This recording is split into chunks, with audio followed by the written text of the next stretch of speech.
Hey guys, welcome to my channel the lemon monkey. आज की story होने वाली है 1999 में आई cult classic movie fight club पर, जिसके डायरेक्टर हैं डेविड फिंचर और मेन लीड एक्टर्स हैं ब्रैड पिट, एडवर्ड नॉर्टन और हेलेना बोनहम कार्टर। लेकिन वीडियो शुरू होने से पहले आप सभी को एक बहुत ही मेजर रूल जानने की ज़रूरत है, जिसे आप सिर्फ अपने तक या दूसरे सिग्मास तक ही रखेंगे, जो कि है आप फाइट क्लब के बारे में बात नहीं करेंगे। So as being the sigma, let's get straight to the point by saying let's begin.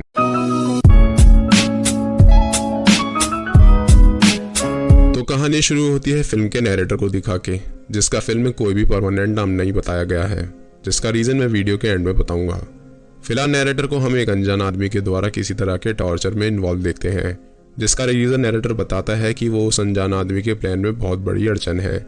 लेकिन इस वक्त उसे अपनी जान से ज्यादा इस बात की फिक्र थी कि वो गन साफ थी या नहीं। और यहीं एक पॉज लेते हुए आप सभी एक रूल और नोट कर लीजिए कि सिचुएशन चाहे जो भी हो, but you have to keep your hygiene a priority. And now narrator बताता है कि कुछ ही मिनटों में उसके सामने खड़ी कई बिल्डिंगें पल भर में ही मलबे में बदल जाएंगी, जिसका जिम्मेदार वो अनजान आदमी और उसके साथी होने वाले हैं। अब यहाँ जो भी चल रहा है उसकी वजह जानने के लिए हमें नैरेटर के साथ जाना पड़ेगा फ्लैशबैक में। नैरेटर, जो कि एक ऑटोमोबाइल कंपनी में एज ए एक्सीडेंटल इंश्योरेंसों को ग्रांट करने का काम करता है, वो बताता है कि वो पिछले 6 महीने से एक भी बार सो नहीं पाया है, जिसके चलते उसे इंसोम्निया हो चुका है। मगर फिर भी वो हर दिन अपने ऑफिस जाकर काम करता है ताकि वो सारी मटेरियलिस्टिक चीजें ले सके जो कि हर एक कामयाब इंसान के पास होती है। लेकिन लाइफ में पूरी तरह फुलफिल होने के बावजूद भी नैरेटर को उसकी जिंदगी किसी मायने में अधूरी और बोरिंग लगती है। अब इंसोम्निया की बीमारी के लिए नैरेटर डॉक्टर के पास जाकर उसे स्लीपिंग पिल्स की प्रिस्क्रिप्शन मांगता है, मगर डॉक्टर उसे दवाई न देकर नेचुरल तरीके से ही अच्छी नींद लेने के लिए कहता है। नैरेटर उससे बड़ी रिक्वेस्ट करता है क्योंकि उसके लिए ये एक तकलीफ थी, पर डॉक्टर उसे असली तकलीफ देखने के लिए एक कम्युनिटी हॉल का एड्रेस देता है, जहां वो टेस्टिकुलर कैंसर से पीड़ित लोगों की प्रॉब्लम सुनकर अपनी तकलीफ को बहुत ही छोटा पाएगा। और नैरेटर यही एडवाइस के चलते उस कम्युनिटी हॉल में पहुंचता है, जहां उसकी मुलाकात होती है बॉब नामक आदमी से, जो अपना दुख जाहिर करते हुए नैरेटर को बताता है कि बॉडी बिल्डिंग के दौरान उसने कई तरह के स्टेरॉइड्स का यूज किया था, जिसके बाद ऑब्वियसली उसका साइड इफेक्ट उसे झेलना पड़ा एज अ टेस्टिकुलर कैंसर। लेकिन सर्जरी होने के बाद भी उसे कुछ खास रिजल्ट नहीं मिला, उल्टा उसकी ब्रेस्ट ने एक ह्यूज शेप ले ली। और इसी एम्बैरेसमेंट के चलते उसकी वाइफ उसे डिवोर्स देकर अपने बच्चों के साथ उसे छोड़कर चली गई। बस अपनी दर्द भरी कहानी के बाद बॉब नैरेटर को भी अपना मन हल्का करके रोने को कहता है, जिसके बाद नैरेटर बॉब से गले लगकर खूब रोता है, जिससे वो काफी अच्छा फील करता है, जिसके चलते वो आज पिछले 6 महीने से पूरी ना हुई नींद को अच्छे से पूरी करता है। और बस अपने इंसोम्निया को ठीक होते देख नैरेटर इन सपोर्ट ग्रुप्स का आदी हो जाता है और नकली टेस्टिकुलर पेशेंट बनकर कई ग्रुप्स को अटेंड करता है, जिससे दोबारा वो अपनी लाइफ को नॉर्मली जीने लगता है। लेकिन कहते हैं ना कि खुशियां ज्यादा दिन नहीं टिकती, तो बस यहाँ नैरेटर की भी खुशियों पर ग्रहण बनकर आती है ये लेडी, जिसका नाम है मार्ला सिंगर, जो कि नैरेटर की ही तरह कोई बीमारी ना होने के बावजूद भी इन सपोर्ट ग्रुप्स को अटेंड किया करती थी,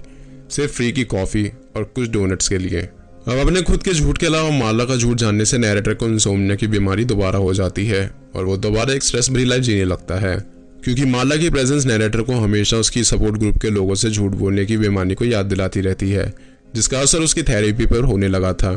क्योंकि उसके होने से वो सेशंस पर ढंग से कंसंट्रेट नहीं कर पाता था। अब इस सबसे फ्रस्ट्रेट होकर नैरेटर एक दिन मार्ला को कन्फ्रंट करता है और उसे उन सभी ग्रुपों से दूर रहने के लिए कहता है, मगर मार्ला इस बात के लिए राजी नहीं होती। बट फिर भी काफी बहस के बाद दोनों के बीच एक समझौता होता है उन ग्रुप्स को अलग अलग दिन अटेंड करने का, जिसपे दोनों मन मारकर राजी हो जाते हैं और एक दूसरे से अपना नंबर एक्सचेंज करते हैं। लेकिन इस बीच भी मार्ला और हम नैरेटर का असली नाम नहीं जान पाते। अब इसके बाद नैरेटर अपने काम के चलते एक एक्सीडेंटल साइट पर पहुंचकर इंश्योरेंस ग्रांट करने की फॉर्मेलिटीज को पूरी करता है। और इसी बीच वापसी की फ्लाइट में नैरेटर की मुलाकात होती है टाइलर डर्डन से, जिसे देखते ही नैरेटर उसकी ओवरऑल पर्सनैलिटी से काफी इंप्रेस नजर आता है और उससे उसका प्रोफेशन पूछने पर टाइलर बताता है कि उसका साबुन बनाने का छोटा सा बिजनेस है। साथ ही में सोने पे सुहागे का काम करती है टाइलर की काफी इंटरेस्टिंग बातें। जैसे पहली मुलाकात में ही टाइलर नैरेटर को बताता है कि घर की आम चीजों से कोई भी इंसान कई तरह के एक्सप्लोजिव्स बना सकता है।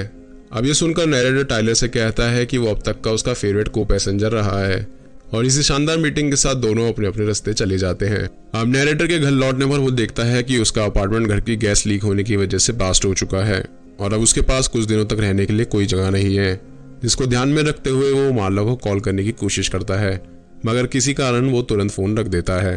पर तभी उसे अंदर से टाइलर को कॉल करने की आवाज आती है, जिसके चलते वो उसे कॉल करता है और फिर दोनों एक बार में मिलते हैं और नैरेटर उसे अपना सारा इंसिडेंट बताता है ये कहकर कि उसे उसके घर में सारी आलीशान चीज़ें, ब्रांडेड कपड़े और फर्नीचर के तबाह होने का बहुत ज़्यादा दुख है, जिसे उसने बहुत मेहनत करके कमाया था, क्योंकि ये सब वही चीज़ें हैं जिसकी इच्छा आज का हर इंसान करता है। अब ये सुनते ही टाइलर अपनी फेमस थ्योरी नैरेटर से शेयर करता है कि आज का इंसान बस एक कंज्यूमर बनकर ही रह गया है और उन सभी आधुनिक चीज़ों को खरीदने का आदी बन चुका है जिसकी उन्हें रियलिटी में खरीदने की कोई ज़रूरत नहीं है। इंसान बस अपने ईगो या कहें कि सोसाइटी में अपना स्टेटस दिखाने का शौक रख रहा है ताकि वो दुनिया की नज़रों में एक बहुत ही परफेक्ट इंसान बनकर निखरे। नैरेटर टाइलर के लाइफ के जीने के नजरिए को देखकर उससे दोबारा काफी इंप्रेस हो जाता है। आगे ड्रिंक्स के बाद दोनों घर के लिए जाने लगते हैं और बातों को घुमाते हुए नैरेटर टाइलर को ड्रिंक्स के लिए शुक्रिया कर होटल ढूंढने जाने की बात करता है, मगर टाइलर नैरेटर के फोन करने के वक्त ही समझ गया था कि उसे रहने के लिए एक जगह चाहिए, जिस वजह से वो नैरेटर को बिना शर्माए उसके घर में रहने के लिए पूछने को कहता है, जिसमें नैरेटर बिना देरी के पूछ ही लेता है और टाइलर भी बिना किसी दिक्कत के उसे खुशी से हाँ कर देता है। मगर थोड़ा ट्विस्ट ऐड करते हुए टाइलर नैरेटर से एक एहसान मांगता है, उस पर पूरी जान से एक पंच मारने का। अब कुछ ही घंटों की मुलाकात में कोई ऐसा एहसान मांगे तो उस इंसान की शख्सियत के बारे में थोड़ी हैरानी तो होगी ही, जिसको समझाने के लिए नैरेटर हमें टाइलर की जिंदगी की एक समरी देता है। जैसे टाइलर रात के वक्त मूवी थिएटर में as a part timer projectionist का काम करता था, लेकिन उसे इस बोरिंग काम में मजा क्यों आता था, क्योंकि टाइलर अपने काम को दिलचस्प बनाने के लिए फैमिली फिल्म्स की रील्स में कुछ 1-2 सेकंड्स की एग्जॉटिक मूवीज की नेगेटिव्स को ऐड कर देता था और बेचारे पेरेंट्स अपने बच्चों के साथ कई बार इन सीन्स को अंदाजा ना होते हुए भी देख लिया करते थे। और प्रोजेक्शनिस्ट के साथ साथ टाइलर 5 स्टार होटल में एज अ वेटर का भी काम किया करता था और आप अंदाजा लगा ही सकते हैं कि वो अपने काम में कितना माहिर होगा, क्योंकि टाइलर सर्विंग फूड को एक्स्ट्रा टेस्ट देने के लिए उन्हें हमेशा यूरिनेट कर देता था। और इसी इंट्रो के साथ हम आ जाते हैं प्रेजेंट में, जहां नैरेटर ना चाहते हुए भी टाइलर को एक बहुत जोरदार पंच मारता है, जिससे टाइलर को काफी दर्द होता है और ये देखकर नैरेटर उससे माफी मांगता है। मगर टाइलर गुस्सा होने की बजाय काफी खुश होता है, जिसके चलते वो नैरेटर को शुक्रिया के तौर पर रिटर्न पंच मारता है, जिससे नैरेटर को पहले तो बहुत दर्द होता है, मगर अगले ही पल उसे उस दर्द का मजा आने लगता है और वो टाइलर को दोबारा उसे मारने के लिए कहता है। तो वहीं दूसरी ओर टाइलर नैरेटर को पहले उसे मारने के लिए कहता है, जिसके चलते दोनों एक एक पंच की जगह पूरी तरह से हाथापाई पे उतर आते हैं। और कई खरोचे आने के बाद बजाय उन पर ध्यान देने के, नैरेटर टाइलर से कहता है कि उन्हें दोबारा कभी ऐसी लड़ाई करनी चाहिए, जिस पर टाइलर मुस्कुराते हुए हामी भरता है, मानो उन्हें इसी चीज की क्रेविंग हो। आगे दोनों टाइलर के घर आ जाते हैं, जो कि शहरी शोर शराबे से दूर एक इंडस्ट्रियल जगह पर था। और घर की हालत देखकर नैरेटर के भी दिमाग में यही ख्याल आता है जो आपके आ रहा है कि ये घर है या खंडर। और थोड़े ही टूर के बाद नैरेटर नोटिस करता है कि टाइलर की लाइफ उससे कितनी अलग है, जहां वो एक समय पर एक आलीशान अपार्टमेंट, फर्नीचर और कई सुविधाओं का लुत्फ उठाया करता था, जिसके बावजूद भी उसकी लाइफ में वो सेटिस्फेक्शन नहीं थी। तो वहीं टाइलर बिल्कुल आम सी जिंदगी जीता है, जिसके बाद भी वो बहुत खुशी से रहता है। खैर आगे नैरेटर और टाइलर अपने नॉर्मल जॉब रूटीन के बाद हर वीकेंड पे उसी बार के बाहर फाइट करते थे, जिस वजह से वो बाकी बार से निकलते लोगों की अटेंशन में आने लगे थे, जिससे इवेंचुअली कई और आदमी अट्रैक्ट होने लग जाते हैं, जिससे वो भी इन फाइट्स का हिस्सा बन जाते हैं। अब देखते ही देखते नैरेटर को टाइलर के साथ रहते हुए 2 महीने गुजर जाते हैं, क्योंकि उसे अब आधुनिक चीज़ों के बिना जीने की आदत सी हो गई थी और नए घर के लिए इंश्योरेंस कंपनी से डिमांड की बात को तो वो लगभग भुला ही चुका था, क्योंकि अब उसकी लाइफ का पर्पस खाली कॉर्पोरेट जॉब ही नहीं रह गई थी, जिसका अंदाजा आप इससे लगा सकते हैं कि वो अब अपने काम के दौरान सिर्फ उन वीकेंड्स पर होने वाली फाइट्स के बारे में ही सोचता रहता था। और ऐसा सिर्फ नैरेटर के साथ ही नहीं था, बल्कि उन सभी लोगों के साथ भी था जो इनके साथ रिसेंटली फाइट करने लगे थे। और अब इतने लोगों की फाइट्स लड़ने की डेस्परेशन को देखकर आखिरकार वो दिन आ ही जाता है जब टाइलर और नैरेटर इवेंचुअली फॉर्मेशन करते हैं फाइट क्लब की, जो कि उसी बार के बेसमेंट में होता है जहां दोनों पहली बार लड़े थे। और अब टाइलर क्लब के शुरू होने से पहले सभी लोगों को उसके और नैरेटर के द्वारा बनाए गए द फेमस रूल्स को बताने लगता है, जिसमें पहला रूल था कि कोई भी मेंबर फाइट क्लब के बारे में किसी बाहरी आदमी से बात नहीं करेगा। दूसरा कि वो लोग कभी भी फाइट क्लब की बात नहीं करेंगे। तीसरा रूल, अगर कोई जीतता है या थक जाता है तो फाइट खत्म। चौथा, एक लड़ाई में 2 से ज्यादा लोग नहीं। पांचवा, एक आदमी दिन में सिर्फ एक बार ही लड़ सकता है। छठा rule, fight without shirts and shoes. सातवां, लड़ाई तब तक जारी रहेगी जब तक उसे रहना चाहिए ताकि किसी की जान पर ना आए। अब 8वां और आखिरी रूल, अगर फाइट क्लब में किसी का पहला दिन है तो उसे कंपलसरी लड़ना होगा। और अब क्लब की सक्सेसफुल ओपनिंग के बाद नैरेटर क्लब की खासियत बताता है कि कैसे उनके इस क्लब ने वहां आए सभी मेंबर्स के नरम आटे जैसे शरीर को पत्थर जैसा मजबूत बना दिया है और साथ ही में उन सबको दुनिया को अलग नजरिए से देखने का तरीका दिया है, जिसका अंदाजा आप इस फाइट से लगा सकते हैं, जहां बुरी तरह घायल होने पर भी क्लब में उन्हें बड़ी ही प्राउड एप्रिसिएशन मिलती थी और अब तो इन लोगों को चोटों के निशानों से भी कोई फर्क नहीं पड़ता था। खैर अगले कुछ दिन बाद नैरेटर को माला का फोन आता है और वो उससे पिछले कई दिनों से उन सपोर्ट ग्रुप से गायब होने का कारण पूछती है। तब नैरेटर उसे बताता है कि उसने उन फालतू ग्रुपों से लाख गुना अच्छा ग्रुप ज्वाइन कर लिया है। माला ग्रुप को लेकर इंटरेस्ट दिखाने लगती है, मगर नैरेटर उससे किसी भी तरह की कोई बात करने में इंटरेस्टेड नहीं था। तब माला उसे फोन करने का असली रीजन बताती है कि उसने स्लीपिंग पिल्स का ओवरडोज कर लिया है, जिसकी वजह से नींद आने पर उसकी जान जा सकती है। और नींद से बचने के लिए माला नैरेटर से उसकी मदद मांगती है,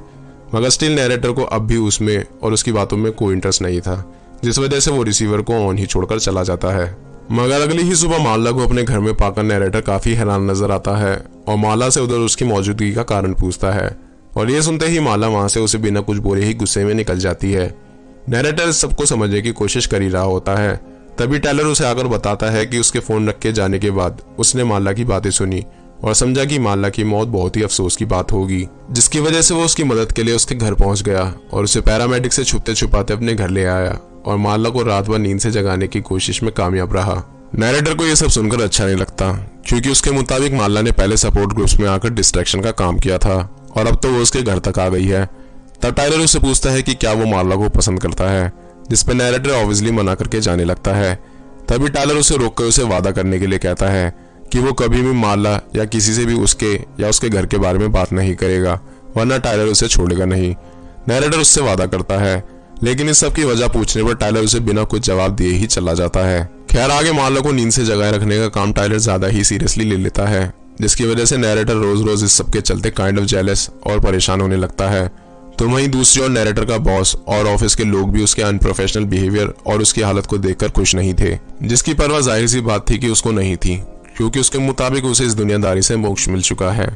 आगे घर पहुंचने पर नैरेटर को उसके घर की इन्वेस्टिगेशन करने वाले डिटेक्टिव स्टर्न का फोन आता है और रिपोर्ट के तहत डिटेक्टिव बताता है कि उसका घर गैस लीक होने की वजह से ब्लास्ट नहीं हुआ था, बल्कि किसी ने उसके घर में घुसकर एक डायनामाइट सेट करके गैस को एज अ डेटोनेटर यूज करके ब्लास्ट किया था, जिसकी बनावट घर में यूज होने वाली आम चीजों से की गई थी, जैसे अमोनियम क्लोराइड, पोटेशियम और ऑक्सफोलेट। ये सुनकर नैरेटर काफी हैरान और बेचैन हो जाता है और पूछता है कि क्या उसे किसी पर शक है। डिटेक्टिव उससे पूछता है कि क्या उसने हाल ही में किसी ऐसे इंसान से दुश्मनी मोल ली है जो होममेड बॉम्ब सुनाने की नॉलेज रखता हो। तभी अचानक से टायलर आकर उसे बताता है कि डिटेक्टिव उसे ही वो अपराधी समझ रहा है और चाहता है कि नैरेटर इस अपराध को एक्सेप्ट कर ले, क्योंकि डिटेक्टिव भी यही सुनना चाहता है। मगर नैरेटर के पूछने पर डिटेक्टिव उस पर होने वाले शक को साफ इनकार कर देता है और उससे कुछ दिनों में दोबारा बात करने के लिए कहता है। इसी बीच माला आकर नैरेटर से रोमांटिक होने की कोशिश करती है, मगर नैरेटर उसकी सारी भावनाओं पर पानी डाल देता है, उसकी इंसल्ट कर, जिसकी वजह से माला गुस्से में उसे भला बुरा कह के वहां से चली जाती है। और नैरेटर पहले तो ऐसे बाय करता है जैसे उसे उसके जाने से कोई फर्क नहीं पड़ता, मगर माला के जाते ही उसके चेहरे पर अलग ही मायूसी नजर आती है। तो वहीं पास में खड़ा टायलर ये सब देखकर हंसने लगता है। तभी नैरेटर उसे माला पे टाइम ना वेस्ट करके आज की नई खुराफत के बारे में पूछता है। तब टायलर उसे बताता है कि वो लोग आज साबुन बनाएंगे, जिसके लिए उन्हें इंसानी चर्बी की जरूरत पड़ेगी, जिसका जुगाड़ करने के लिए दोनों चर्बी चुराने के लिए एक लिपोसक्शन क्लिनिक पहुंचते हैं, क्योंकि अच्छा साबुन बनाने के लिए एक अच्छे फैट की जरूरत होगी, जो कि सिर्फ इंसानों में ही पाया जाता है। आगे साबुन बनाते वक्त टायलर नैरेटर को थोड़ा ज्ञान देते हुए बताता है कि चर्बी के सख्त होने पर अगर वो उसमें सोडियम नाइट्रेट और सॉडस्ट मिक्स करे तो डायनामाइट भी बन सकता है, और इनफ साबुन होने पर कोई इंसान बहुत बड़ा धमाका भी कर सकता है। अब टायलर की इस खास नॉलेज से नैरेटर बहुत ही इंप्रेस्ड हो जाता है। तभी थोड़ा और ज्ञान देते हुए टायलर उसका हाथ पकड़कर लाए केमिकल की खासियत बताने लगता है, पर तभी एकदम से टायलर वो केमिकल उसके हाथ पर डाल देता है, जिससे नैरेटर का हाथ बहुत ही बुरी तरह से जलने लगता है, मानो उसकी स्किन उबल रही हो। अब हद से ज्यादा दर्द के चलते नैरेटर टायलर से उसका हाथ छोड़ने की बहुत रिक्वेस्ट करता है, मगर टायलर ऐसा ना करके उसे इस पेन को एक्सेप्ट करने के लिए कहता है। तभी नैरेटर कहता है कि उसे इस दर्द का एहसास नहीं है, वरना वो उसके साथ ऐसा नहीं करता। तब टायलर उसे अपना हाथ दिखाता है, जिससे साफ पता चलता है कि टायलर भी ये दर्द झेल चुका है।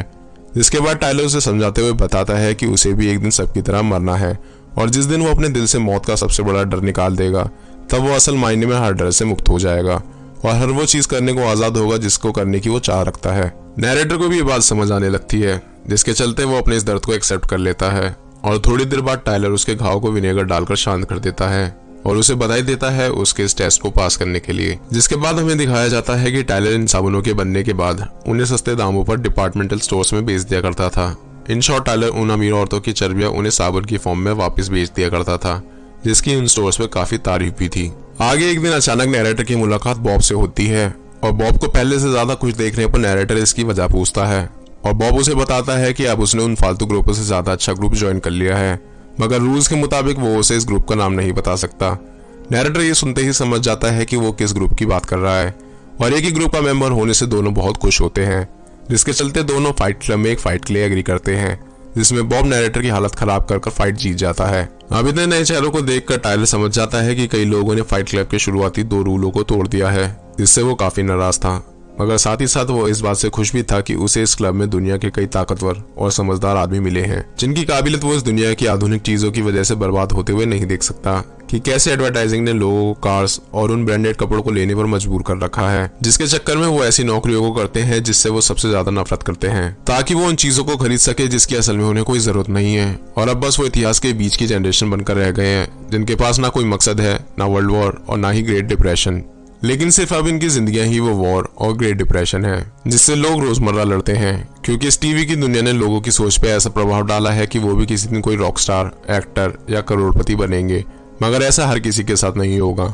और इसी सच्चाई को जानने से लोग बेहद नाराज हैं, जिससे हर वो इंसान इस फ्रस्ट्रेशन को अपने अंदर दबाए बैठा है। अब इसी स्पीच के दौरान अपने बेसमेंट को इलीगली यूज होते हुए देख बार का ओनर उधर आ जाता है और उन सभी को वो जगह तुरंत खाली करने के लिए कहता है, जिसपे ऑब्वियसली टायलर मना कर देता है और उल्टा उसे और उसके बॉडीगार्ड को उनका क्लब ज्वाइन करने को कहता है, मगर ओनर की बात ना मानने पर वो टायलर को खूब मारता है और टायलर भी हंसते हंसते उसकी मार झेलता है ताकि ओनर अपनी सारी भड़ास निकाल सके। और इसी के चलते ओनर टायलर को ये जगह यूज करने की परमिशन दे देता है, जिसके बाद टायलर सभी मेंबरों को एक असाइनमेंट देता है, जिसमें उनको किसी भी अनजान आदमी के साथ फाइट शुरू करनी है जो कि उन्हें हारनी है, ताकि लोग अपनी फ्रस्ट्रेशन निकाल सके और इनका ये क्लब और भी बड़ा होता जाए। आगे सभी मेंबर इस असाइनमेंट को पूरा करने लगते हैं, जिसके सक्सेस का अंदाजा आप इस बात से लगा सकते हैं कि उनमें से एक मेंबर ने एक प्रीस्ट तक को लड़ने पर मजबूर कर दिया था, जो कि आगे चलकर एक मेंबर बनता है।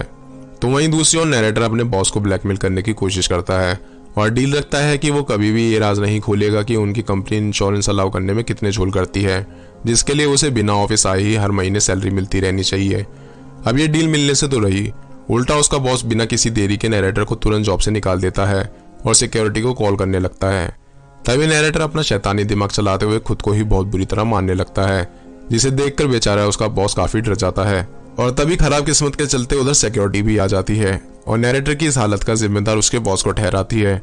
नैरेटर इस सबसे बहुत खुश होता है और हो भी क्यों ना, क्योंकि जो वो चाहता था वो उसे मिल गया और अब उसके और टायलर के पास फाइट क्लब को चलाने के लिए एक इनडायरेक्ट कॉर्पोरेट स्पॉन्सरशिप थी। साथ ही साथ हम देखते हैं कि अब टायलर रेगुलरली क्लब मेंबरों को असाइनमेंट देने लगा था, जिसमें वो सब पूरे शहर में फैलकर कई खुराफतें करने लगे थे, जैसे अमीरों की गाड़ी कबूतरों से गंदी करवाना, बीच रोड पे टायर स्पाइक्स लगाकर उन्हें पंचर करवाना, कंप्यूटर और म्यूजिक शॉप्स को छोटे ब्लास्टों से उड़ा देना और ऐसी कई हरकतें जो अब न्यूज़पेपरों में भी आने लगी थी। अब इसी सब के बीच हम जान पाते हैं कि फाइट क्लब अब धीरे धीरे कई शहरों में भी खुलने लगा है, जिससे नैरेटर और टायलर दोनों अनजान थे।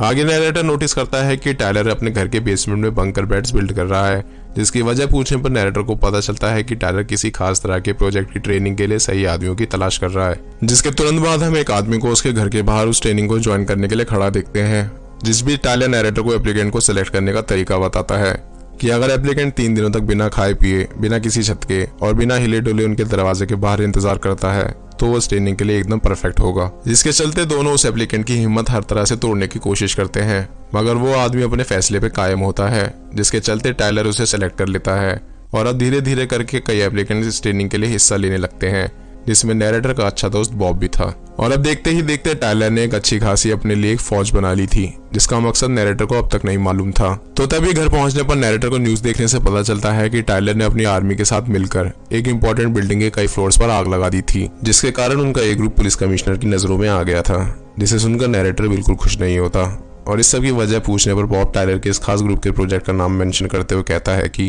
रूल के मुताबिक उन्हें प्रोजेक्ट मेहम के बारे में किसी भी तरह के सवाल के जिक्र करने से मनाही है। अब टायलर और उसके खुराफती ग्रुप के क्राइमों को रोकने के लिए कमिश्नर शहर के इंपॉर्टेंट लोगों के साथ मीटिंग करके उनके ग्रुप पे इन्वेस्टिगेशन बिठा देता है,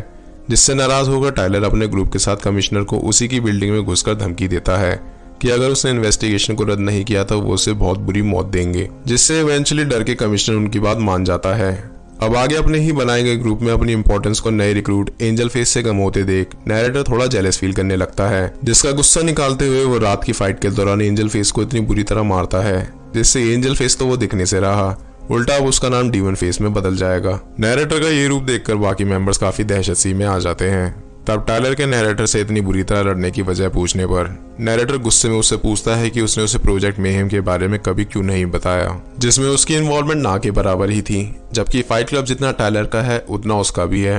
तब टायलर बताता है कि फाइट क्लब बस एक शुरुआत थी, ये देखने के लिए कि इस दुनिया को अलग नजरिए से देखने की सोच सिर्फ उसकी है या उसके जैसे कई और लोग भी हैं, क्योंकि वो दोनों कोई स्पेशल लोग नहीं है। और अब अपने जैसे कई लोगों को पाकर फाइट क्लब बहुत पहले ही बंद हो चुका है और अब वो जाना जाएगा प्रोजेक्ट मेहम के नाम से। अब इनकी ये सारी बातें धीरे धीरे बहस में बदल जाती है। तब टायलर उसे ग्रुप में अपनी इन्वॉल्वमेंट को एक्टिवली एंगेज करने के लिए उसका पूरा पास बुलाने के लिए कहता है, यहाँ तक कि उसके और टायलर के बीच के रिश्ते को भी। नैरेटर टायलर से इस बात का मतलब जानने की कोशिश करता है, तभी अचानक से टायलर गाड़ी को दूसरी लेन में मोड़ देता है, जिससे गाड़ी ट्रैक से बाहर जाने लगती है। तब टायलर नैरेटर से पूछता है कि मरने से पहले वो कौन सा आखिरी काम होगा जो वो करना चाहता है, मगर नैरेटर के पास इस बात का कोई जवाब नहीं था, जो कि टायलर को बिल्कुल पसंद नहीं आता और वो गाड़ी को और भी रफ चलाने लगता है, जिससे परेशान होकर नैरेटर गुस्से में कहता है कि अब वो सबसे तंग आ गया है और अब वो ये क्लब छोड़ देगा। अब ये सुनते ही टायलर कार की स्टीयरिंग को पूरी तरह छोड़ देता है, जिससे पैनिक में आते ही नैरेटर स्टीयरिंग संभालने की कोशिश करने लगता है। और बस यही वो बात थी जो टायलर नैरेटर को समझाने की कोशिश कर रहा था कि अभी भी नैरेटर मौत के डर को अपने अंदर से निकाल नहीं पाया है और कहीं ना कहीं वो आज भी अपनी लाइफ को हर महीने में कंट्रोल करने की कोशिश कर रहा है, जिसका डर निकालने के लिए टायलर ने उस पर इतनी मेहनत की थी, यहाँ तक कि उसके घर में ब्लास्ट करने वाला भी टायलर ही था। नैरेटर ये सुनकर काफी शॉक हो जाता है, मगर टायलर फिर भी उसे दोबारा मौत के डर को खत्म करने का मौका देता है, जिससे राजी होकर नैरेटर भी इस बार स्टीयरिंग व्हील को छोड़ देता है, जिससे समझ आता है कि इन सभी लोगों ने अपनी मौत को बिना डरे एक्सेप्ट कर लिया है। और तभी इनकी गाड़ी रोड से हटकर क्रैश हो जाती है, जिसमें फॉर्चुनेटली किसी की जान नहीं जाती और मौत को इतने पास से एक्सपीरियंस करने पर टायलर बहुत खुश होता है। जिसके कुछ घंटे बाद हम टायलर का नैरेटर को आराम करती हालत में छोड़ के कहीं जाना देख पाते हैं और अगली सुबह नैरेटर को टायलर का छोड़ के जाना उसे काफी दुखी कर देता है, मगर टायलर के बिना ग्रुप मेंबर अभी भी किसी तरह की तैयारी करने में लगे हुए थे, जिसकी सच्चाई ऑब्वियसली सिर्फ टायलर को ही पता थी और रूल्स के चलते नैरेटर किसी से इस तैयारी के बारे में पूछ भी नहीं सकता था। तभी इसी बीच माला भी टायलर से मिलने उधर पहुंच जाती है, पर नैरेटर उसे टायलर के जाने की खबर देकर भगा देता है। तभी अचानक अंदर से ग्रुप मेंबरों के चिल्लाने का शोर आता है और नैरेटर के अंदर पहुंचने पर वो देखता है कि बॉब का किसी ने सर उड़ा दिया है। तब बॉब के दो साथी बताते हैं कि वो लोग एक बड़ी कॉफी शॉप को तबाह करने के असाइनमेंट पर थे और लगभग अपने मिशन में कामयाब हो ही गए थे, मगर बीच में ही पुलिस को खबर मिलने पर उन्होंने इन पे फायरिंग स्टार्ट कर दी थी और बदकिस्मती के चलते बॉब उनकी गोली का शिकार बन गया। अब चीजों को आउट ऑफ कंट्रोल जाते देख नैरेटर बहुत परेशान हो जाता है और डिसाइड करता है कि वो टायलर को ढूंढकर इस सब को हमेशा के लिए बंद करने के लिए कहेगा। जिसके बाद टायलर के कमरे में नैरेटर को उसके पुराने बहुत से बोर्डिंग पासेस मिल जाते हैं और अब नैरेटर को पता था कि उसे टायलर को कहाँ ढूंढना है और नैरेटर अगले दिन ही उसे ढूंढने निकल जाता है, मगर फिर भी आधा तेज घूमने पर उसे टायलर की कोई खबर नहीं मिलती है तो सिर्फ ये जानकारी कि टायलर ने फाइट क्लब की फ्रेंचाइजी को लगभग आधे यूएस में फैला दिया था। लेकिन साथ ही साथ नैरेटर को ये सारी जगह काफी जानी पहचानी से लगती हैं और साथ ही में कई लोग भी उससे ऐसे बात करते हैं जैसे वो सभी उसे पहले से ही जानते हो। तभी इसी दौरान एक बारटेंडर के नाइस वेलकम बैक के साथ नैरेटर को पता चलता है कि वो उससे पिछले हफ्ते मिल चुका था। नैरेटर ये सुनते ही काफी कंफ्यूज हो जाता है और उससे पूछता है कि उसके हिसाब से वो उसे कौन समझ रहा है। तभी बारटेंडर नैरेटर को टायलर डर्डन के नाम से पुकारता है। अब ये सुनते ही नैरेटर के दिमाग में कुछ अड़चन होती है और वो फटाफट अपने होटल रूम में पहुंचकर माला को फोन करता है और पूछता है कि क्या वो कभी फिजिकली इन्वॉल्व हुए हैं। तभी माला के नैरेटर को टायलर के नाम से हामी भरते सुन उसके पूरी तरह से होश उड़ जाते हैं और तभी अचानक से नैरेटर के सामने टायलर की एंट्री हो जाती है। तब नैरेटर उससे सवाल करता है कि लोग उसे टायलर क्यों समझ रहे हैं जबकि वो दोनों तो अलग अलग हैं। तभी फिल्म के शॉकिंग पार्ट को रिवील करते हुए टायलर नैरेटर के मुंह से ही उसके सवाल का जवाब दिलवा देता है कि वो दोनों अलग अलग नहीं बल्कि एक ही इंसान की दो पर्सनैलिटी हैं। जी हाँ दोस्तों, दरअसल नैरेटर अपने इंसोम्निया और बोरिंग लाइफ के चलते उसके अंदर मल्टीपल पर्सनैलिटी डिसऑर्डर की बीमारी पनपने लगी थी, क्योंकि वो अपनी लाइफ को वैसे नहीं जी पा रहा था जैसे वो जीना चाहता था, जिसके चलते उसके दिमाग ने ऑटोमेटिकली टायलर की पर्सनैलिटी को बनाना शुरू कर दिया था, जिसमें नैरेटर अपने जीने के दूसरे तरीके को देखता था और धीरे धीरे वो उस जिंदगी को टायलर के रूप में जीने लगा था as a cool, smart, fearless और रेवोल्यूशनरी लीडर बनकर, जो हर चीज करने के लिए आजाद था। और अब नैरेटर के दिमाग में छोटे छोटे फ्लैशेस भी आने लगे थे कि दरअसल फाइट क्लब को बनाना, माला के साथ इन्वॉल्व होना, खुद से पहली फाइट करना, खुद को केमिकल बन देना वगैरह वगैरह वो टायलर नहीं बल्कि वो खुद कर रहा था। अब सब कुछ रिवील होने के बावजूद भी टायलर अपने आने वाले मकसद के प्लान को लेकर नैरेटर के दिमाग पर हावी होने की कोशिश करता है और अचानक से ही नैरेटर बिस्तर पर गिरकर सो जाता है। और सुबह चेकआउट के दौरान उसे रिसेप्शनिस्ट के द्वारा पता चलता है कि आधी रात के बीच उसके रूम से बहुत सारी कॉल्स की गई थी। और तभी ध्यान से सोचने के बाद नैरेटर को रियलाइज होता है कि दरअसल वो सोया नहीं था, बल्कि टायलर की पर्सनैलिटी ने अपने प्लान को एग्जीक्यूट करने के लिए उसके दिमाग को टेक ओवर कर लिया था। जिसके बाद नैरेटर उसके प्लान के बारे में जानने के लिए की गई सभी कॉल्स से किसी भी तरह की इन्फॉर्मेशन पाने की कोशिश की उम्मीद में फटाफट टायलर के घर पहुंचता है, जहां पहुंचते ही उसे पूरा घर खाली मिलता है। और थोड़ी छानबीन पर वो देखता है कि टायलर के घर की आम चीजों से बॉम्ब्स बनाने की थ्योरी की मदद से सभी ग्रुप मेंबरों ने काफी हैवी तादाद में बॉम्ब्स बनाने की कोशिश की है। और तभी की गई कॉल्स और कुछ डॉक्यूमेंट्स को डिकोड करके नैरेटर को टायलर के प्लान का पता चल जाता है, जो कि होता है क्रेडिट कार्ड्स देने और एक्सीडेंटल कार्ड्स बनाने वाली कंपनीज के हेडक्वार्टर्स की बिल्डिंग को उड़ाना। और ये सब को नाकामयाब करने की कोशिश के लिए नैरेटर डिटेक्टिव स्टर्न के पास जाकर ये सभी इन्फॉर्मेशन देने का फैसला करता है। मगर उससे पहले नैरेटर मार्ला के पास जाकर उसके साथ की गई सभी गलतियों की माफी मांगकर उसे अपनी बीमारी के बारे में बता देता है। और मार्ला का उसके साथ आसपास भी रहना उसकी जान का खतरा बन सकता है, जिसकी वजह से वो मार्ला को सेफ रखने के लिए उसे बहुत समझा बुझाकर शहर से दूर जाने के लिए मना लेता है। तो वहीं दूसरी ओर पुलिस स्टेशन पहुंचकर सारी बात बताने पर डिटेक्टिव उससे उन सभी बिल्डिंगों को उड़ाने की वजह पूछता है, जिसमें नैरेटर बताता है कि ब्लास्ट की मदद से कंज्यूमर के हर तरह के कर्ज के रिकॉर्ड्स तबाह हो जाएंगे, जिससे उन्हें कभी भी उन कंपनीज के पैसे नहीं चुकाने पड़ेंगे, जिसके चलते कंज्यूमर्स और सभी कंपनीज के बीच एक जंग सी शुरू हो जाएगी। अब इतना सब सुनकर डिटेक्टिव कुछ इंपॉर्टेंट कॉल्स करने के लिए अपने साथी ऑफिसर्स को नैरेटर के साथ छोड़कर चला जाता है। और उसके जाते ही इन ऑफिसर्स के मुंह से प्रोजेक्ट मेहम का नाम सुनकर नैरेटर शॉक हो जाता है, क्योंकि वो लोग भी उसी ग्रुप के मेंबर हैं और उनके प्लान में बड़ी रुकावट बनने से रूल्स के मुताबिक वो लोग उसके जेनिटल्स निकालने के लिए आगे बढ़ते हैं, जिससे डर का नैरेटर उन्हें समझाने की कोशिश करता है कि वो टायलर नहीं है, जिसका कुछ खास फायदा नहीं होता, क्योंकि उसकी दूसरी पर्सनैलिटी ने सभी मेंबर से कहा था कि नैरेटर बचने के लिए ऐसा जरूर कहेगा। तब टायलर की उनकी आंखों में इतनी इज्जत देख के नैरेटर टायलर बनकर उन्हें उसे छोड़ने का ऑर्डर देता है। अब तो ये जरूर ऑर्डर का पालन करेंगे।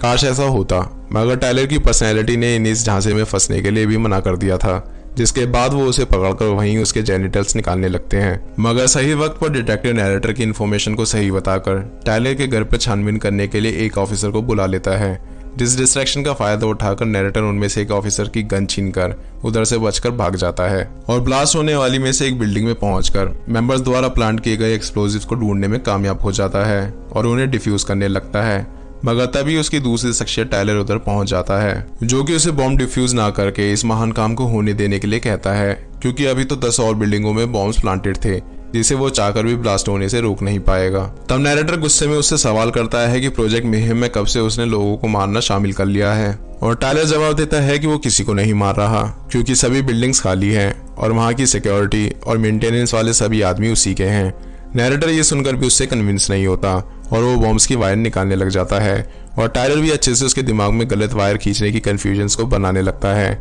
और नैरेटर के हर वायर को छूने पर उसे बुरी तरह डराने लगता है। मगर नैरेटर किसी तरह से उन बॉम्ब्स को डिफ्यूज करने में कामयाब हो जाता है, जिससे गुस्सा होकर टायलर उससे मारने लगता है और नैरेटर उससे बचने के लिए इधर उधर भागने लगता है। मगर जान बचाकर भी वो कहाँ तक भागता। आखिर में टायलर था तो उसका दिमाग ही, जो कि उस पर इस कदर हावी होने लगा था कि सीसीटीवीज में साफ दिखाई दे रहा था कि नैरेटर खुद को कितनी बुरी तरह मार रहा है। और यकीन मानिए ब्रैड पिट के एक्सप्रेशन इस फाइट के दौरान देखने लायक हैं। खैर, नैरेटर के बेहोश होने के बाद उसके होश में आने पर हम फिल्म के स्टार्टिंग सीन पर वापस आ जाते हैं, जहां टायलर उसे बताता है कि काउंटडाउन अब बस शुरू हो गया है और कुछ ही मिनटों में उसके सामने खड़ी सभी बिल्डिंगें तबाह हो जाएंगी, जिसकी उसे बेहद खुशी है, क्योंकि वो देश में एक इकोनॉमिकल लैप्स लाने जा रहा है। इसी बीच टायलर के दिखाने पर नैरेटर मार्ला को जान से मारने के लिए ग्रुप मेंबरों द्वारा लाते हुए देख पाता है, जिससे डर के वो टायलर से मार्ला को छोड़ने के लिए और सभी एक्सप्लोजन्स को रोकने की भीख मांगता है, क्योंकि इस सब का जिम्मेदार खुद होते हुए भी उसने कभी भी अपने दिमाग में ऐसा कुछ नहीं चाहा था। मगर टायलर उसकी कोई भी बात सुनने को तैयार नहीं होता।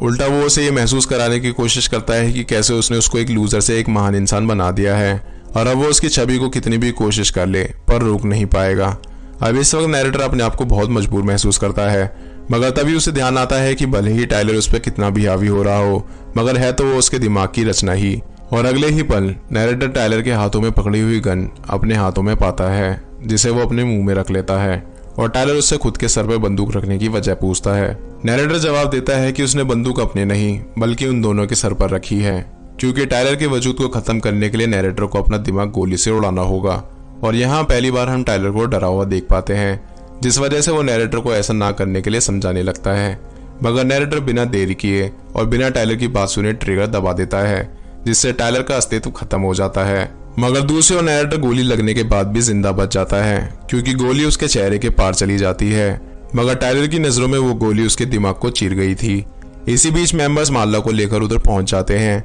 जहां सब उसे ऐसी हालत में देखकर उसे एक महान व्यक्ति समझने लगते हैं, जिसका मौत भी कुछ नहीं बिगाड़ सकती। नैरेटर उन सभी को उधर से भेजकर माला के साथ उधर ही रुक जाता है, जिसके तुरंत बाद ही उनके सामने खड़ी सभी बिल्डिंगों में ब्लास्ट होना शुरू हो जाता है। और इसी बीच नैरेटर माला से कहता है कि वो एक बहुत ही अजीब समय पर उसे मिली है, जिसका मतलब है कि नैरेटर ने अपनी आम सी जिंदगी और माला के प्रति अपने प्यार को पूरी तरह से एक्सेप्ट कर लिया है। और नैरेटर और माला के इसी व्यू को देखने के साथ साथ ये फिल्म यहीं एंड हो जाती है। अब बहुत ही आसान शब्दों में समझाऊं तो टायलर की थ्योरी बेसिकली फोकस करती है 3 चीज़ों पे, जो कि है कंज्यूमरिज्म, मैस्कुलिनिटी और परफेक्शन, जिससे फिल्म को देखते दौरान आप सभी भी कहीं ना कहीं रियल लाइफ से रिलेट कर पाएंगे। अब वैसे तो ये टॉपिक अपने आप में ही अच्छी खासी किताबें हैं, जिसपे एक पूरी डेडिकेटेड वीडियो बन सकती है, मगर मैंने अपनी कोशिश करके इस फिल्म की स्टोरी को हर एंगल से अच्छे से समझाया है, जिसमें मुझे पूरा यकीन है कि व्यूअर्स को इस फिल्म को समझने में आसानी होगी। मगर फिर भी अगर किसी का कोई डाउट हो तो कमेंट सेक्शन फ्री है, फील फ्री टू आस्क। अब आ जाते हैं सीधा एक और रास्ते से पर्दा उठाने पे कि नैरेटर का फिल्म में दरअसल नाम होता क्या है, जो कि है जैक, जिसका आइडिया नैरेटर फिल्म में कुछ जगहों पर कविताओं के जरिए हमें देता हुआ नजर आता है, सेम वैसे ही जैसे टायलर की छोटी छोटी छवि हमें फिल्म की शुरुआत से ही दिखाई देती है, जिन्हें आप फिल्म के दौरान आसानी से देख पाएंगे। So enjoy this masterpiece, till then be happy and stay cinematic.